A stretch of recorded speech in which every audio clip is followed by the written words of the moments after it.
Up until 3 years ago, my husband had a full-time secure job, no worries financially. We could meet the rent, had no debts, and got by okay. We had our hobbies, going away in our caravan most weekends. Some would say an ideal family life. Then, the bomb. My husband's health started to decline, and his work noticed that he was struggling.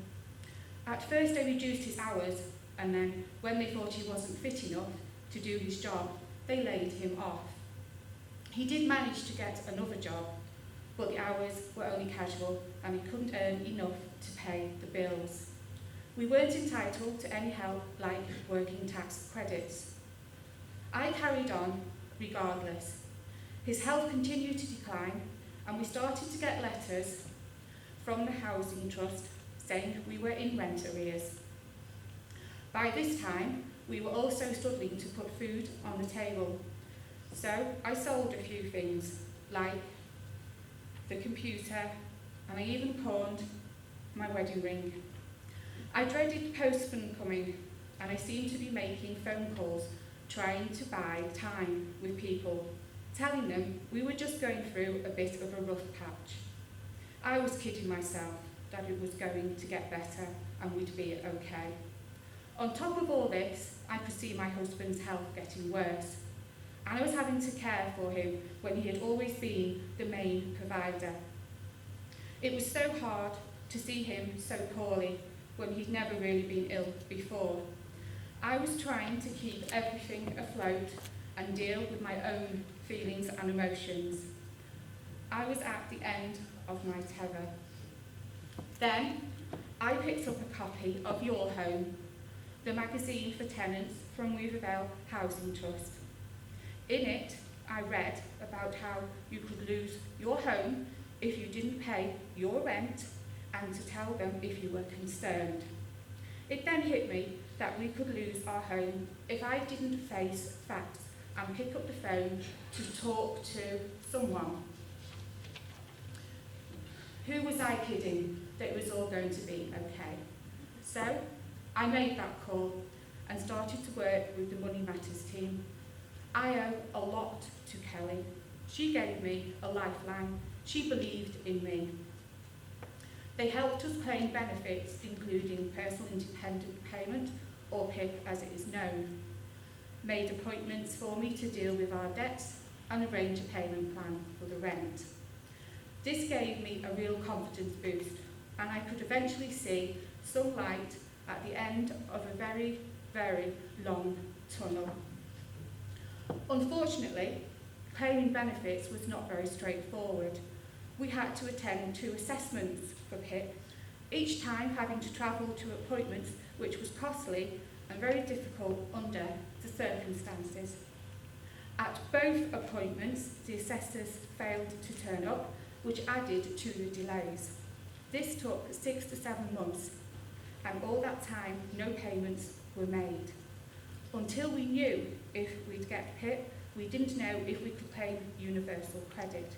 And for what seemed a very long time, we had £60 a week to live on.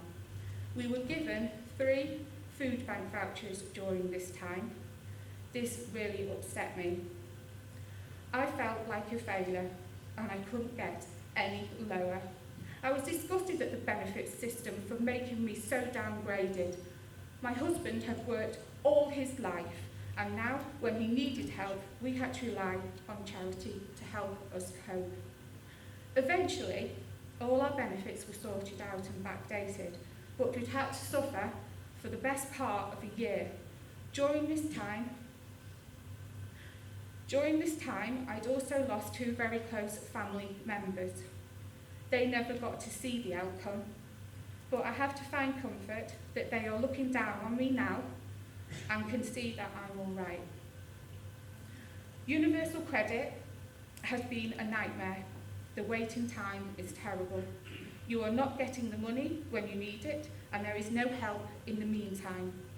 Assessments which you have to travel to seem to be continuous, and at each one you are told something different, which then changes how much money you get. Staff training and communication between departments seems to be a problem. There is no one you can talk to locally. You have to ring a call centre and explain the same thing over and over and over to a different person. Recently, this has got even worse because our case has been moved much further away to more than double the distance. With the rollout of Universal Credit, which is now digital, I am stuck because I don't have a computer and the library is a good walk away. Despite all the struggles and low points, we've come through it. I mentioned before that Kelly threw me a lifeline, not just in a practical sense, but I've gone on to volunteer at Weavervale Housing Trust and now sit on a number of tenant groups.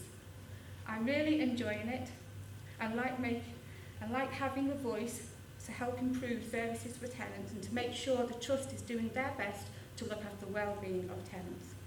My self-confidence has increased and it gives me the release from my caring responsibilities. Never in a million years did I think I'd be here today doing what I'm doing.